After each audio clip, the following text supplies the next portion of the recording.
একদিন মিনার স্কুলে একটি বড় পেন্টিং প্রতিযোগিতার আয়োজন করা হয়। মিনা অনেক যত্ন করে অনেক সময় নিয়ে একটি অসাধারণ পেন্টিং এঁকেছিল। মিনা চেয়েছিল তার ছবি দিয়ে সে প্রতিযোগিতার প্রথম হবে।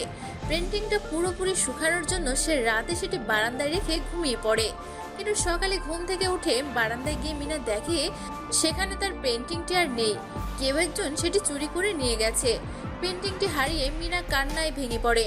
তার কান্না দেখে তার বাবা মা তার কাছে আসে, তাকে অনেক সান্ত্বনা দেয়, বোঝানোর চেষ্টা করে, কিন্তু মিনার কান্না কোনোভাবেই থামছিল না। অবশেষে অনেক বোঝানোর পর তার বাবা মা তাকে স্কুলে পাঠায়। মিনা যখন স্কুলে প্রতিযোগিতার আসরে পৌঁছালো তখন সেখানে থাকা ছবিগুলোর দিকে তাকিয়ে সে চমকে উঠল। সে দেখতে পেল তার কোনো এক বন্ধু পেন্টিংটি চুরি করে নিজের নামে প্রতিযোগিতায় জমা দিয়েছে। মিনা এক দেখাতেই বুঝে ফেললো এই পেন্টিংটি তার। এখন বন্ধুরা, তোমরা কি বলতে পারবে এই তিনটা পেন্টিং এর মধ্যে কোন পেন্টিংটি মিনার ছিল?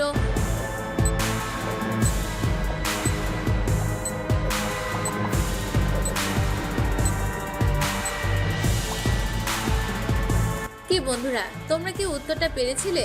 একটু খেয়াল করলে বুঝতে পারবে মিনা যখন বারান্দায় পেন্টিংটি আঁকছিল তখন তুলিতে তিনটে রং ছিল, আকাশি রং, হলুদ রং এবং সবুজ রং। তার মানে মিনার আঁকা ছবিটি এই তৃতীয় নম্বর ছবিটি, কারণ এখানে তিনটি রঙে আছে। তো বন্ধুরা, তোমরা যারা এই ধাঁধাটির উত্তর পেরেছিলে তারা কমেন্ট করে দিও।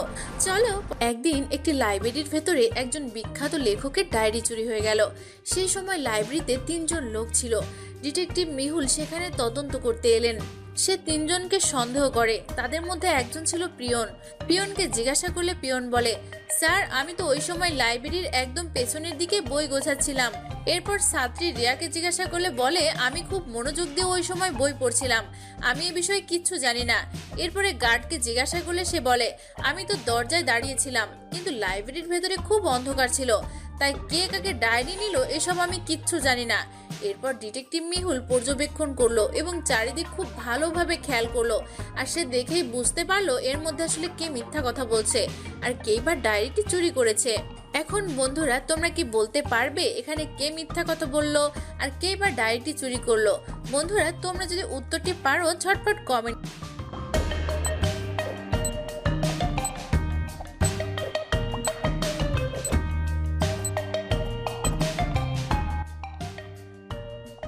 করে দিও। কি বন্ধুরা, তোমরা কি উত্তরটা পেরেছিলে? এখানে গার্ড মিথ্যা কথা বলছে, কারণ সে বলেছিল লাইব্রেরির ভেতরে অন্ধকার ছিল। যদি লাইব্রেরিতে সত্যি অন্ধকার থাকতো তবে পিয়ন বই গোছাতে পারতো না আর রিয়াও বই পড়তে পারতো না। আসলে লাইব্রেরির আলো জ্বলছিল। অথবা তোমরা আরেকটা জিনিস খেয়াল করলে দেখতে পাবে ঘড়িতে তখন 5টা বাজে, তখন কিন্তু রাত হয়নি, বিকেল ছিল। তো অন্ধকার থাকার কোনো কথাই নেই। আর এটা থেকেই বোঝা যায় গাড়ি ডায়েরিটি চুরি করেছে। তো বন্ধুরা, তোমরা যারা এই ধাঁধাটির উত্তর পেরেছিলে তাদের সবাইকে ধন্যবাদ। চলো পরের প্রশ্নটি দেখি। বন্ধুরা, তোমরা স্ক্রিনে 4টি বাকেট দেখতে পাচ্ছ আর আমার হাতে একটি মাছ আছে। এই মাছটি আমি যে কোনো একটি বাকেটের মধ্যে রেখে দিব। তারপর বাকেটগুলো ওলট পালট করব। তারপর তোমাদের বলতে হবে মাছটি কত নম্বর বাকেটে আছে। তোমাদের সময় শুরু হচ্ছে এখন।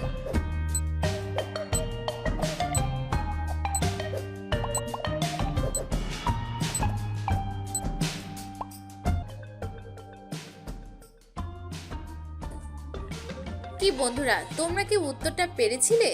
এই দেখো, মাছটি কিন্তু 3 নাম্বার বাকেটে আছে। বন্ধুরা, তোমরা যারা মেমোরি টেস্টে পেরেছিলে তারা কমেন্ট করে দিও। চলো পরের প্রশ্নটি দেখে আসি। বন্ধুরা, তোমরা স্ক্রিনে মিস রিয়াকে দেখতে পাচ্ছ। মেয়েটি তার বয়ফ্রেন্ডকে এখানেই কোথাও লুকিয়ে রেখেছে।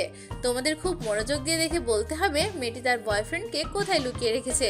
বন্ধুরা, তোমরা যদি উত্তরটি পারো কমেন্ট করে দিও।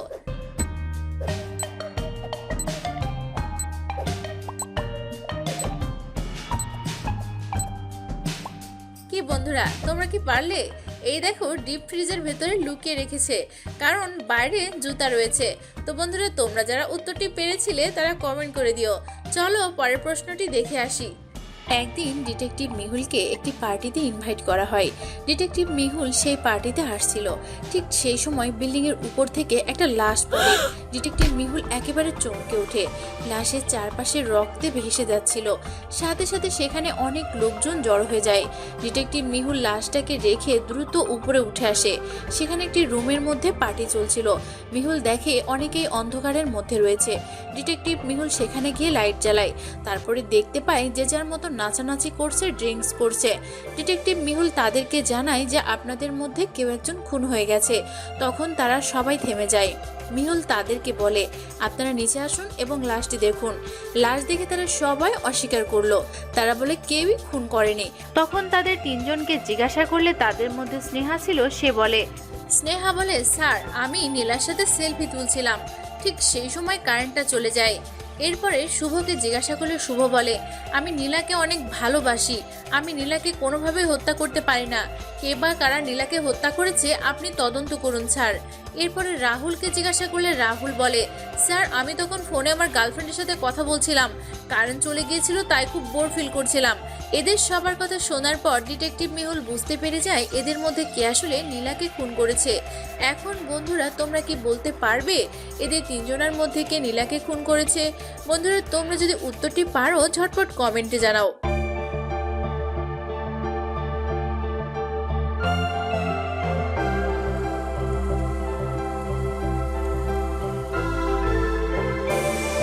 কি বন্ধুরা তোমরা কি উত্তরটা পারলে? এখানে নীলাকে খুন করেছে স্নেহা। কারণ তোমরা একটু খেয়াল করে দেখো, শুভর গায়ের শার্টের কালার আর স্নেহার ড্রেসের কালার এক। তার মানে স্নেহা শুভকে মনে মনে ভালোবাসতো। আর শুভ যে নীলাকে ভালোবাসে এটা স্নেহা সহ্য করতে পারেনি। এই জন্য নীলাকে উপর থেকে ধাক্কা দিয়ে ফেলে দিয়ে হত্যা করেছে। নীলার লাশের হাতের মধ্যে একটি কানের দুল দেখা যাচ্ছে। সেখানে একটা কানের দুল পড়ে আছে। তার মানে যখন উপর থেকে ফেলে দেয় তখন তাদের মধ্যে ধস্তাধস্তি হয়েছিল। 3 অক্ষরের নাম তার সবার ঘরে থাকে, শেষের অক্ষর বাদ দিলে ভয়ঙ্কর প্রাণী হবে। বলো তো বন্ধুরা এই ধাঁধাটির উত্তর কি হবে?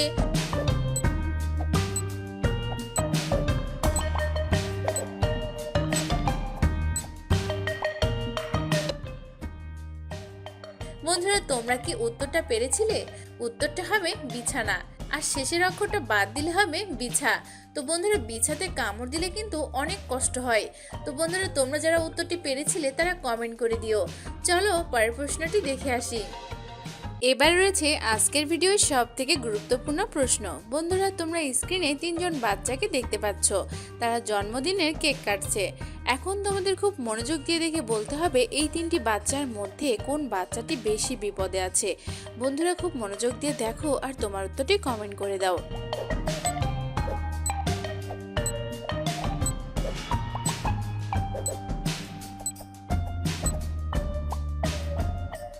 কি বন্ধুরা তোমরা কি পারলে? এখানে দ্বিতীয় বাচ্চাটি বেশি বিপদে আছে, কারণ তার কেকটি বিষাক্ত। দেখো তার কেকে যে মাছিগুলো বসেছিল সেগুলো সব মারা গেছে, তার মানে সেই বেশি বিপদে আছে। বাকি বাচ্চাদের কেকেও মাছি বসেছে কিন্তু সেগুলো জীবিত আছে, তার মানে তাদের কেকটি বিষাক্ত নয়। তো বন্ধুরা আমার আজকের ধাঁধাগুলো তোমাদের কেমন লাগলো? ভালো লাগলে আমার ভিডিওতে একটি লাইক করে দিও। আর আমার চ্যানেলের নতুন সব ভিডিও পেতে চ্যানেলটি সাবস্ক্রাইব করে পাশে থাকা বেল বাটনটি অন করে দাও।